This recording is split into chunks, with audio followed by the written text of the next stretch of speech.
ยาสีฟันไวท์โลตัสด้วยสารสกัดจากใบหมากสีดาแบบเข้มข้นลดกลิ่นปากลมหายใจหอมสดชื่นด้วยสารสกัดจากใบหมากสีดาแบบเข้มข้นและสมุนไพรที่คัดสรรมาเป็นอย่างดีอีกหลายกว่า8ชนิด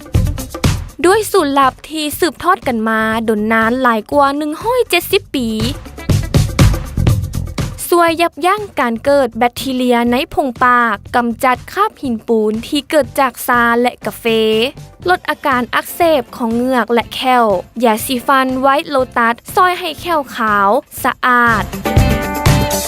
สิทธิพิเศษสำหรับผู้ที่เบิงโฆษณานี้ซื้อ1หลอดแถมฟรีอีก1หลอดในราคา 180,000 กีบหลอดใหญ่ใช้ได้ดนถึง6เดือน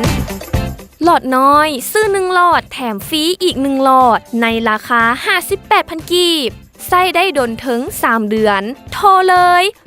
020 9866 9791